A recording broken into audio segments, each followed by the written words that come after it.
Oke bolo, lanjut jam malam dina iki. Kemis pagi jam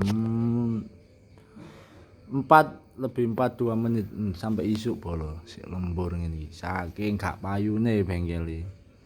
Garapan seperti biasa bolo, sesuai antrian. Wis ta itu kemaki gak gelem antri nang liyane bolo. Oke kesel iki Muhammad. Selesan. Sampai yame ini bang, mempenggarap sini bro. Nah, kenapa kyo? Kenapa aku nang mesin-mesinmu bro, nang mesin-mesinmu nang krengkes-krengkes iko. Setiap mesin yang masuk di TRT hampir seluruh ya, kecuali ada hal-hal tertentu karena owner kesusu selak kebelet ngising ya nggak tak sok krengkes nek wong ngising santai-santai pasti tak sok. Bagian bearing askrut sebelah kiri. Wis iki intinya aku cuman ngekei saran, no enggo sak karepmu, gak mau enggo karepmu. Tiap wong bengkel iki pasti duwe cara dhewe. Ana sing seneng kerja cepet, mau ribet langsung seset blok pasang syukur matuk ya wis. Iki nek versiku lah. Contoh kaya iki kasus Grand ya. Di basic peda standar. Nek dari rupa fisik wis nah krek as kondisi mulus krengkes masih bagus, intinya motor ini tidak terlalu capek ya untuk Honda Grand ini. Tapi dari fisik mulus apakah menjamin mesinnya halus? Oh, tentu tidak Ferguson. Coba oblak put. Nah, ada sepeleng oblak kanan kiri. Memang dari standarnya pun ada, tapi tidak banyak seperti ini. Atas bawah pun. Atas bawah tidak terlalu banyak. Jadi masih bisa diakal-akalinya. Kita sebagai mekanik perindapan yang penting apa? Harus pintar mengakal. Jadi apapun kerusakannya semaksimal mungkin diusahakan kalau bisa halus mesin standar. Nah, kesimpulannya adalah di mesin standar pun cc 100 ini bolo, cc 100 di mesin standar itunya oblak sedikit, kalau ini menurut saya sedikit saja sudah kasar, padahal kondisi setang piston sudah direvisi, sudah bagus, bearing masih bagus lah intinya. Untuk bearing kerkas ini tidak kita ganti. Kalau di saya memang seperti ini bolo. Jadi kalau memang bearingnya masih bisa dipakai, enggak saya ganti. Intinya aku gak nguber iku bolo, gak nguber mluku wong titik-titik kudu ganti. Kayak bearing ini sing perlu diganti kalau memang rusak. Kalau enggak rusak ya enggak kita ganti. Kalau seperti ini bearing masih kondisi bagus, kalau enggak rusak kenapa harus diganti? Gantinya apalagi dengan bearing yang kualitasnya murah biasa. Lanjut untuk bearing wis nek iku perkara wong-wong di akal-akalan wis gak ero wis, intine wong kleru lah prinsipe. Sing salah iki rumah bearinge oblak, sing diganti bearinge. Jadi mengatasi masalah tanpa masalah. Mengatasi masalah tapi sik ono perkara. Mumet tambahan.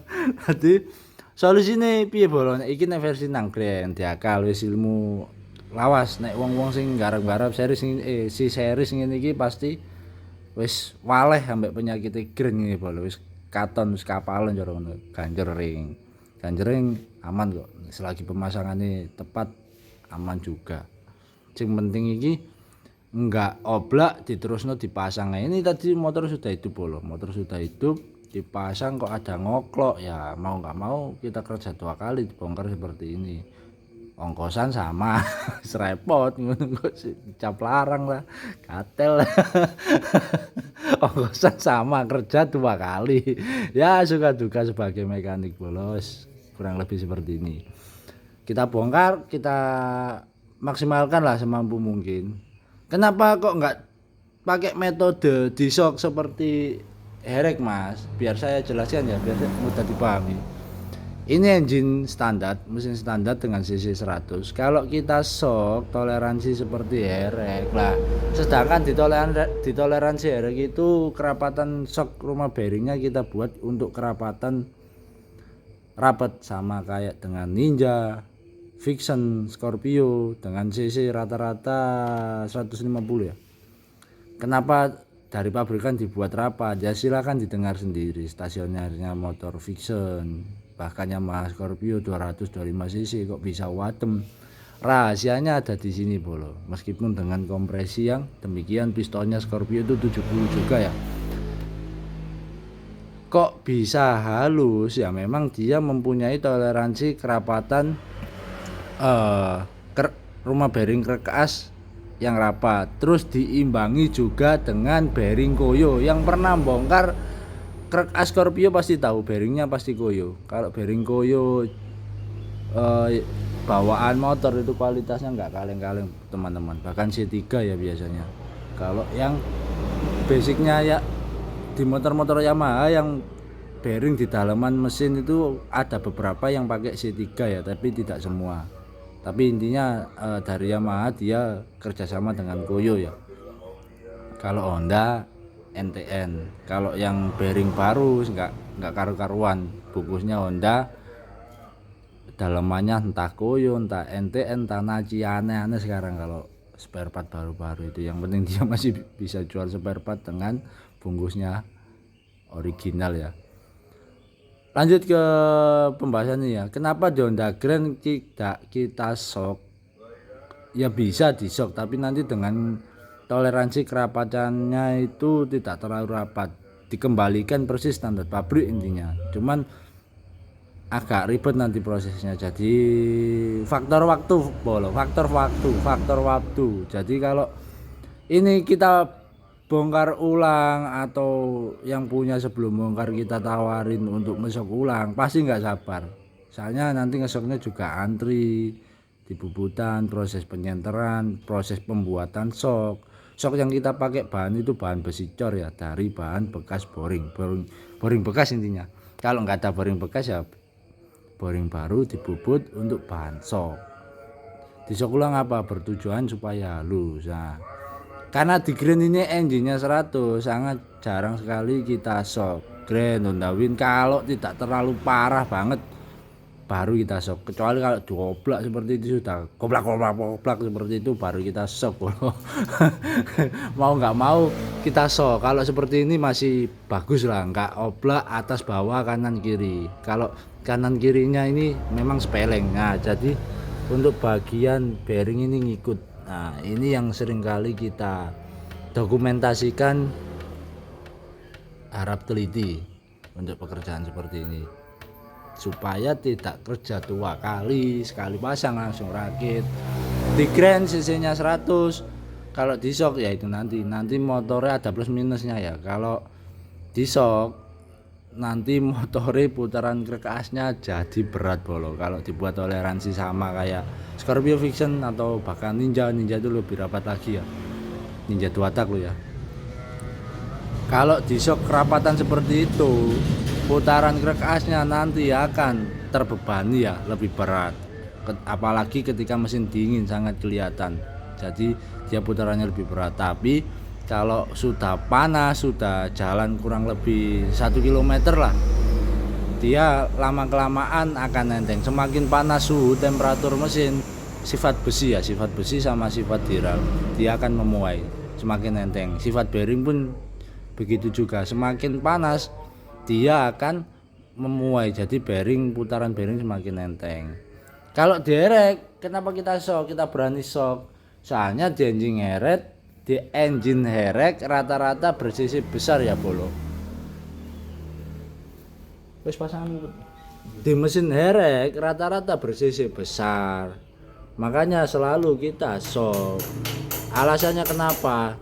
Kalau oblak kita biarkan, takutnya seperti ini, terutama ini ya. Biar saya sepilkan saja, biar teori plus praktek. Tidak teori saja tapi tidak ada praktek. teori tanpa praktek hanya lawak. Saya bawa sini biar lebih terang. Nah, yang maksud kita sok adalah area ini bolo. Jadi ini dibobot, dilebarkan, tapi tidak sembarangan bubut bisa ya. Mengkolter ini harus senter tengah. Kalau nggak senter tengah, jadi penggawean nanti malah nggak karu-karuan. Itu alasannya kenapa di kita harian turun kebanyakan CDI Tiger, yaitu karena di bagian sini tidak kita sepelekan.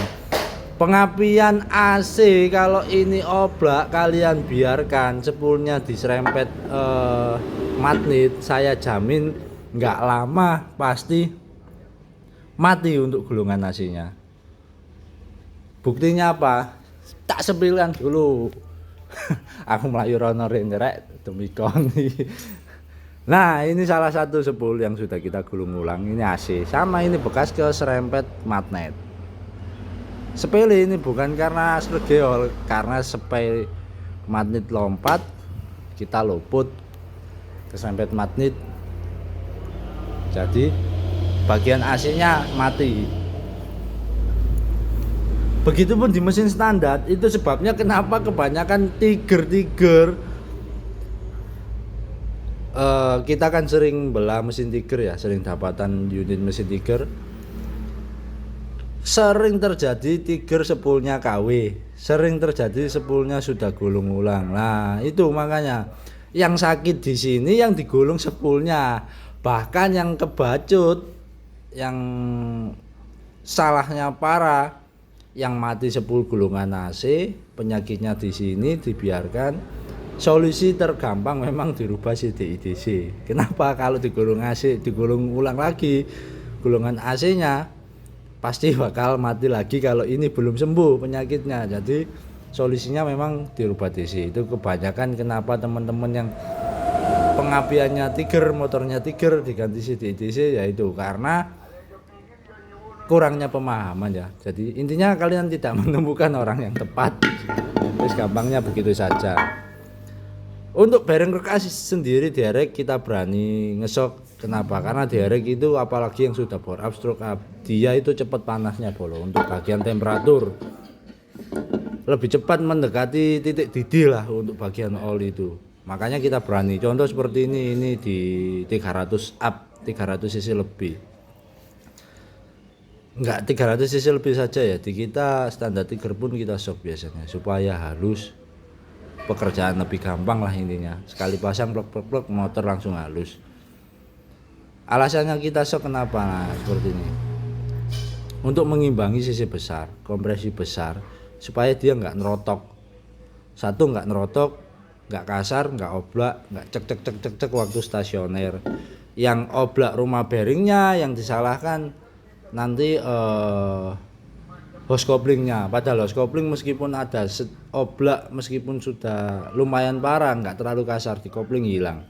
Kalau ini di coupling tah dimiringin tetap nggak hilang. Itu sebabnya di engine herek apalagi Neotech, kebanyakan Neotech pasti ada bekas ini. Keserempet rantai keteng atau rantai kamprat. Wes, semua pasti ada ini bekas keserempet rantai keteng kamprat kanan dan kiri ya bro. Bagian kanan dan kiri semua di engine Neotech pasti ada seperti ini.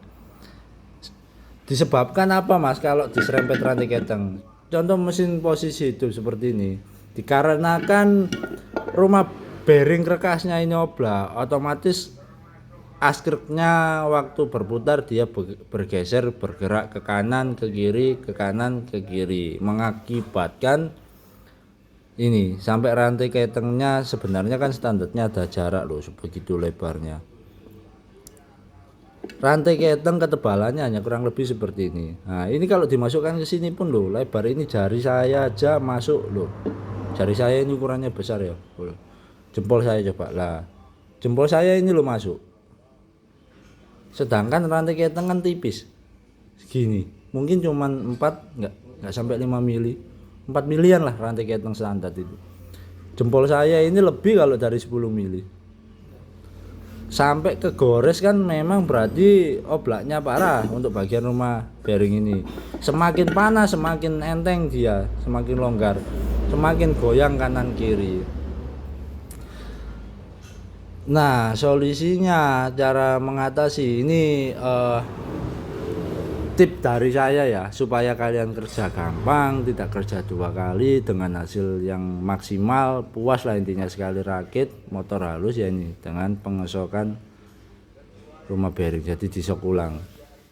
Takutnya kalau sudah tahu oblak dipaksa dipasang, dipaksa terus, ini jebol bagian pentokan bearing antara kanan dan kiri. Makanya tukang las pasti hafal kalau ini jebol ada apa, pasti sudah hafal ini. Jadi rumah bearingnya ngikut. Jadi kesimpulannya, yang oblak rumah bearingnya, yang diganti jangan bearingnya. Oke? Aku pokoknya boleh jelasnya wong-wong sih gak ngerti-ngerti ngono ku sik ngeyel ae angel. Yang ngoblak rumah bearing, yang diganti jangan bearingnya. Mengatasi masalah tanpa tanpa sembuh, tanpa nggih perkara padha ae. Karena kenapa? Karena kalau kalian ganti bearing krek as ini vital bolo. Harus pakai yang bagus untuk bearing krek as. Saya ingatkan ya. Jangan pakai merek sembarangan, apalagi berprinsip alah bearing murah aja sudah cukup, yang penting bearing baru. Jangan, bearing murah pun ada resikonya, nanti dipasang ternyata kemerengseng. Kalau di motor standar mungkin nggak terlalu signifikan ya. Kalau di motor yang sudah up biasanya dipasang, apalagi yang sudah stroke up, apalagi kena krek as yang nggak balance, aduh wis kemerengseng ngeng nanti wis duganya di mana-mana penyakitnya. Jadi kerja 2 kali nggak selesai. Wis selebihnya itu saja ya. Jadi yang kalah ini yang diganti, jangan yang lain-lain. Langsung ini saja yang diperbaiki. Biaya revisi ngesok ulang rumah bearing ini tidak mahal, bro. Jika di daerah kalian sulit, wis langsung titip kirim ke bengkel TRT Project Surabaya yang di cabang 1 ya. Kalau saya kan ada di cabang 2 Jombang. Kirim ke bengkel TRT Project yang di cabang 1. Proses pengesokan sesuai antrian 2 harian lah untuk proses sok rumah bearing askrek ini. Jadi yang lokasinya jauh ya silakan ekspedisi murah sekarang bolo. Jadi daripada kerja 2 kali hasil kurang maksimal.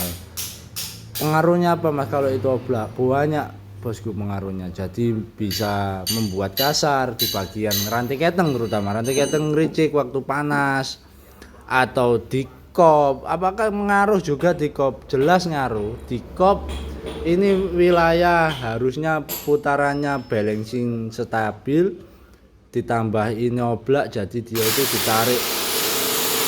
ditarik rantai kamprat ya, naik turun ya, situ banyak lah faktor lain. Oke, selebihnya itu saja ya.